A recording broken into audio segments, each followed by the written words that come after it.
You know, it's been a solid minute since I've stepped into the seat of a battle mech, and so I've decided it's time to scratch the old itch. As much as I love Gundam, Battletech will always have a special place for me, and overall, I really like the different mech designs. So let's take a look at the little scout mech known as the Spider. Produced in the year 2650 by Newhart Industries, the SDR-5V Spider was designed from the ground up to be a lightweight recon and attack mech, with the main market for these units being special forces, such as the Blackhearts unit of the Star League Defense Force. This was actually quite good timing, as the SLDF was looking for such a machine to fulfill those roles. In fact, they hadn't even finished making up their minds about the requirements for this kind of mech, and Newhart had already made the Spider into everything they wanted and more, as the suit not only featured top-of-the-line parts, known for reliability, but also had advanced reconnaissance equipment already installed.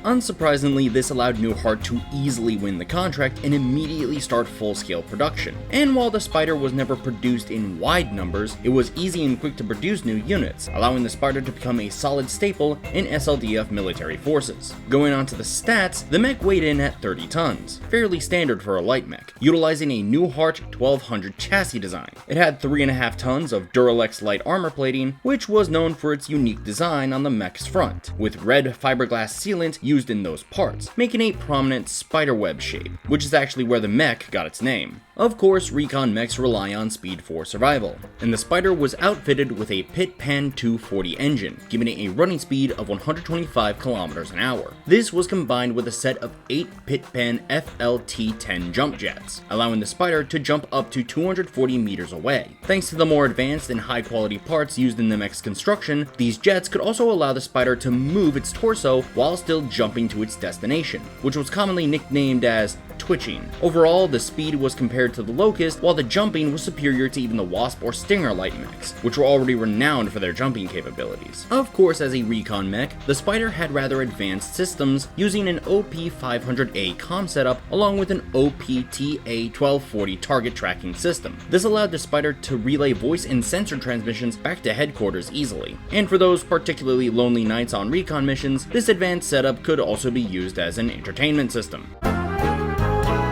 The only real major drawback of the design was a lack of an ejector seat, which forced pilots to drill how to enter and exit the mech quickly, which was especially important in the variants of the mech that had live ammunition, which could cook off and detonate in battle. Speaking of the weaponry, the standard loadout of the 5V model was a pair of that's gonna be a hard word to pronounce, Dovi Mark III medium lasers located in the torso, with 10 heat sinks to help with cooling. These lasers were, of course, higher quality than the more common models, requiring little maintenance to operate. But that was just the standard model. There were 2 official variants produced by Newhart themselves. The 5D model replaced one of the 2 lasers with a right arm mounted flamer, which was meant to deal with infantry. Meanwhile, the 5K model was also made to deal with infantry, replacing one laser with a pair of machine guns on the arms. This model also sacrificed 2 of the jump jets to allow for the added weight of the ammunition. Overall, the Spider was very well received, and Newhart had a really great thing going with this mech. However, these good times would come to an end as the primary factory producing Spiders on New Earth was blown up in 2776 during the Amara Civil War, and as such, very few Spiders ended up in the hands of the successor states after the dissolving of the Star League. Oh shit.